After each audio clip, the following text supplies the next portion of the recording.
मैं बलजिंदर कौर नागरी एकेडमी में आपका स्वागत करती हूँ। कक्षा 9 की पुस्तक स्पर्श के और कवि जिसके रहीम है उसका पाठ का आज हम अध्ययन करेंगे तथा कवि परिचय से हम अवगत होंगे। जिन लोगों ने हमारे चैनल को सब्सक्राइब नहीं किया है वे कृपया सब्सक्राइब कर लें, जिस तरह से आपको हमारे वीडियो आसानी से प्राप्त हो सके। जीवन परिचय है। रहीम का जन्म देखिए लाहौर में 17 दिसंबर सन 1556 में हुआ। उनका पूरा नाम अब्दुल रहीम खान खाना था। रहीम अरबी, फारसी, संस्कृत और हिंदी के अच्छे ज्ञाता थे। मध्ययुगीन दरबारी संस्कृति के प्रतिनिधि कवि माने जाते हैं। अकबर के दरबार में हिंदी कवियों में इनका महत्वपूर्ण स्थान था। रहीम अकबर के नवरत्नों में से एक माने जाते थे। रहीम के काव्य के विषय में श्रृंगार, नीति और भक्ति है। उनके दोहे सर्वसाधारण को आसानी से समझ में आने वाले हैं। नीतिगत, जिन्हें आप कहें शिक्षाप्रद जो होते हैं, जो अत्यंत ही प्रचलित है। रहीम ने जीवन के दृष्टांत को सहज, सरल और बोधगम्य बना दिया है। और उनकी कृतियां यानी जो रचनाएं हैं, रहीम सतसई, श्रृंगार सतसई, मदनाष्टक, रास पंचाध्यायी, रहीम रत्नावली, बरवैभाषिक, भेद वर्णन, यह सभी कृतियां रहीम ग्रंथावली में समाहित हैं। और मृत्यु जो है उनकी 1626 में हुई है। तो एक संक्षिप्त जीवन परिचय उनका इस प्रकार से है। और दोहे उनके जो है नीतिगत हैं, यानी शिक्षाप्रद हैं, और जिनको कि हम एक्सप्लेन कर रहे हैं, अर्थ बताया जाएगा और आप उन्हें समझेंगे कि भाषा के साथ साथ में जो है। पहला दोहा है, देखिए दोहा 2 लाइन का होता है, इसीलिए उसे दोहा कहा जाता है। और भाषा आप देखिएगा कि ब्रज भाषा है, इसीलिए रहीमन धागा प्रेम का मत तोड़ो चटकाए, टूटे से फिर ना मिले, मिले गांठ बन जाए। अब देखते हैं रहीमदास जी कहते हैं क्या कि प्रेम का जो धागा है इसे आप मत तोड़िए, क्योंकि प्रेम ही क्या है, हमारा आपस में जो है टूट रहा है। एक दूसरे से हम ईर्ष्या द्वेष कर रहे हैं और वो संबंध हमारे फिर से जैसे होने चाहिए वो नहीं होते हैं।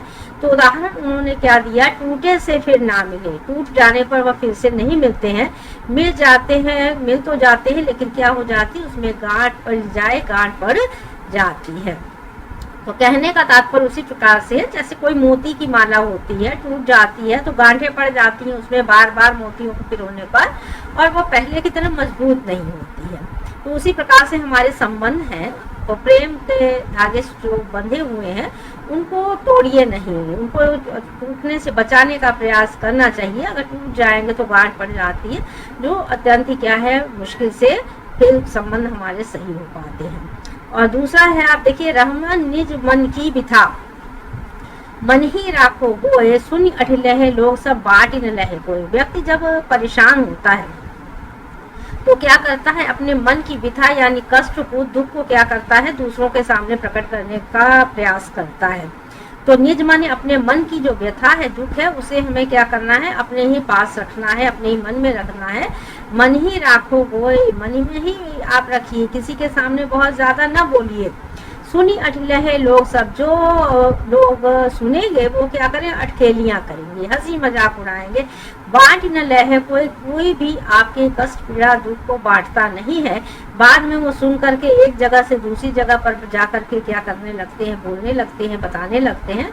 तो ये बातें क्या होती है, एक जगह से दूसरी जगह पहुंच जाती हैं। तो गोए इत्यादि आप देख रहे हैं किस प्रकार से शब्दों का चयन किस प्रकार से तुकांत है, तुक है, आप देख रहे हैं। नीति के पद के दोहे हैं, एक साधे सब सधे, सब साधे सब जाए, रहीमन मूल ही सींच को फूले फले अगाए। अब देखिए फूले फले 2 बार आ गया है, तो साथ साथ में आप समझ सकते हैं कि यहाँ पर अनुप्रास अलंकारों के भी प्रयोग किए गए हैं। एक है मूल ही कहते हैं जड़ को, एक है साधे सब सधे, एक ही साधन से सब कुछ सच सकता है, ठीक हो सकता है। सब साधे सब जाए, अगर हम बहुत सारे साधनों का प्रयोग करते हैं तो वहां पर क्या हो जाता है, उन साधनों के ज्यादा प्रयोग करने से सब कुछ नष्ट हो जाता है। रहीमन मूल ही सींचबो, मूल ही माने मूल में, आप किसी पेड़ की जड़ में क्या है, जब पानी डालते हैं तो फूले फले अघाए, उस वृक्ष में क्या हो जाते हैं, फल और फूल इत्यादि लगते हैं। तो मुख्य चीज की तरफ ही हमारा ध्यान होना चाहिए। चित्रकूट में रमि रहे, रहीमन अवध नरेश, जा पर विपदा पड़त है सो आवत यह देश। तो कहा गया कि चित्रकूट में राम को क्यों रहना पड़ा, अवध नरेश को क्यों जाना पड़ा, क्योंकि उनको क्या जो है उनके ऊपर विपत्ति आई। कौन सी विपत्ति आई? 14 वर्ष का उनको वनवास मिला, माता पिता की आज्ञा का पालन करने के पीछे उन्हें क्या करना पड़ा है, इस देश में जाना पड़ा है। तो ये जो इनको कष्ट मिलता है, इसीलिए कह दिया गया कि वो इस देश में आते हैं। और चित्रकूट की बात की गई है और अवध नरेश की बात हुई है यहाँ पर राम के 14 वर्ष के वनवास की। 5वां देखिए, दीरघ दोहा अरथ के आखर थोरे आहि जो रहीम नट कुंडली सिमट कूद चढ़ जाए। अब नट क्या करता, आप देखते हैं कि रस्सी पर चढ़ करके आप और बांस इत्यादि लगा करके जो नट उसके ऊपर चलते हैं, करतब दिखाते हैं, ठीक है ना। तो वह क्योंकि उसमें सिद्धहस्त है, महारत उन्हें हासिल है, इसलिए वे कूद करके उनके ऊपर क्या अपने शरीर को समेट कर चढ़ जाते हैं, एकाग्रचित होकर के काम करते हैं। और ज्यों त्यों से आप देख रहे हैं प्रेक्षालंकार का भी प्रयोग किया गया है। दीर्घ दोहा अर्थ के, जो दीर्घ कहा जाता है, बड़े बड़े बड़े अर्थ वाले जो दोहे हैं उसको वो अगर कहीं समझ में नहीं आती तो व्यर्थ है। आखर थोड़े आई, थोड़े से अक्षर जिसमें हो और जिसमें कोई अर्थ हो, वही दोहा क्या है, चीजें आपको के लिए सही है। जिस प्रकार से रहीमदास जी कहते हैं कि नट जो है वह अपनी कला में सिद्धहस्त है, इसीलिए वह क्या है, कुंडली मार करके क्या चढ़ जाता है, ऊपर कर्तव्य दिखाने के लिए रस्सी पर चढ़ जाता है। धनी रहीम जल पंको लघुजी पियत अघाए, उदधि बड़ाई कौन है जगत पियास हो जाए। जगत दुनिया संसार जो है, उदधि कहते हैं आप समुद्र को, और जल पंक, पंक माने कीचड़। रहीमदास जी कहते हैं कि कौन सा जल श्रेष्ठ है, तो रहीम कहते हैं कि वे जल धन्य है जिसमें क्या है, कीचड़ है, उसको पी करके क्या है, लघु जी पियत अघाए, उसको थोड़े से जल को पी करके भी क्या है, हमारी प्यास बुझ जाती है। लेकिन समुद्र का जल कैसा है, उसके पास अथाह जल तो है, लेकिन क्या है, उसकी बड़ाई क्यों की जाए, क्योंकि क्या है, सारा संसार ही क्या है, प्यासा चला जाता है, नमकीन जल है जिसका कि हम सेवन नहीं कर सकते हैं। तो गुण की बात की जा रही है यहाँ पर। नाद रीझ तन देत मृग नर्धन हेत समेत रहीम पशु से अधिक रीझम कछु न देत। तो थोड़ा सा यहाँ पर दोहे में कुछ गड़बड़ है।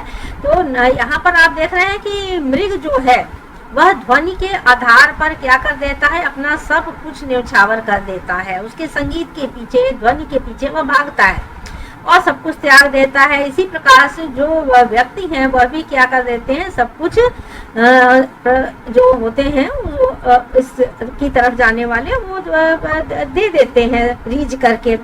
रहीम जो दास जी कहते हैं कि कुछ लोग ऐसे भी होते हैं धरती पर जो क्या करते हैं, आपको रिझाते हुए भी इधर उधर की बातें तो करते हैं, लेकिन वो पशुओं की तरह से है कि जो कुछ दे देते हैं उसको भी वापस ले लेना चाहते हैं। बिगड़ी बात बने नहीं लाख करो किनको, रहीमन फाटे दूध को मथेरा माखन होए।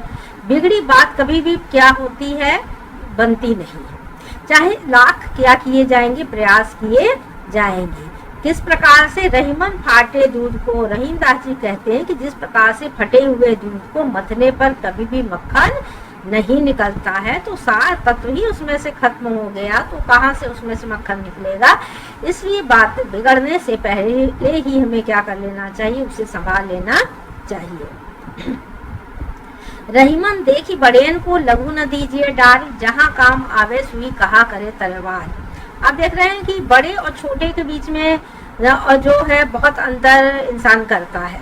तो रहीम कहते हैं कि बड़े को जो आप देखते हैं, बड़े का केवल उम्र की ही बड़ी की बात नहीं की जा सकती है। धन संपत्ति मान मर्यादा हर चीज में जो बड़ा है हम उसको ज्यादा श्रेष्ठता से देखते हैं, जो छोटा है उसको हम नजरअंदाज कर देते हैं। इसीलिए वे कहते हैं कि रहीमन देख बड़ेन को, बड़ों को देख करके छोटों का हम त्याग देते हैं, उनको हम महत्व नहीं देते हैं। तो ऐसा नहीं होना चाहिए। जहाँ काम आवे सुई, जहाँ पर सुई काम आने वाली है वहाँ तलवार का कोई काम नहीं है। तो अब आप देखेंगे कि जब हमें कपड़ा सिलना है तो सुई काम आने वाली है, जब कहीं युद्ध क्षेत्र में जाएंगे तब तलवार काम आने वाली है। तो जहाँ पर जो वस्तु काम आने वाली है, जो व्यक्ति काम आने वाले हैं, उनको भी हमें महत्व देना चाहिए। रहीमन निज संपत्ति बिना को न विपत्ति सहाय, बिन पानी जो जलज को नहीं रवि सके बचाए।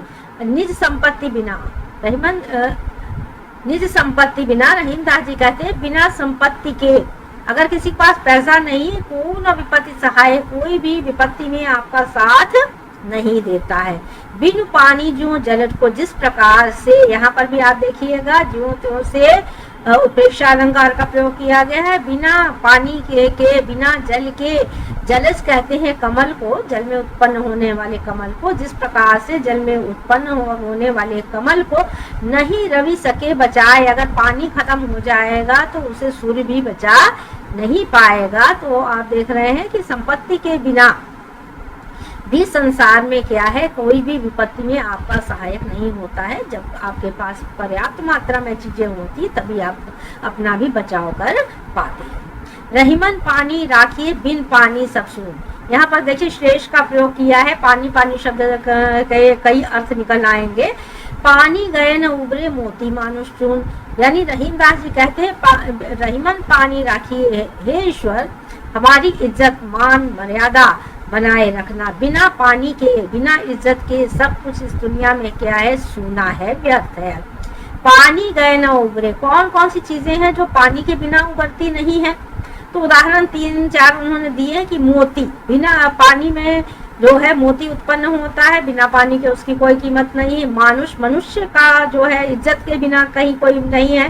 दूसरी तरफ आप एक और चीज को जोड़ करके समझ सकते हैं कि बिना इज्जत के भी मनुष्य की का कोई महत्व नहीं है। पानी के बिना हमारा जीवन नहीं है। चून कहते चूने को, तो आप देखिएगा कि चूना के पत्थर जो है, जहाँ पर आप पहाड़ होंगे या कहीं कुछ होगा, वहां से चूने की कोई कीमत नहीं है।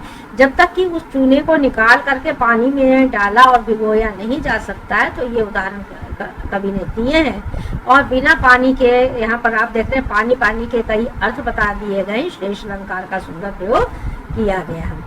तो इस प्रकार से आपने 11 जो है आप देख रहे हैं कि दोहों का अर्थ समझा, कवि का परिचय समझा। चैनल को सब्सक्राइब करें, लाइक करें, शेयर करें तथा कमेंट लिखें। धन्यवाद।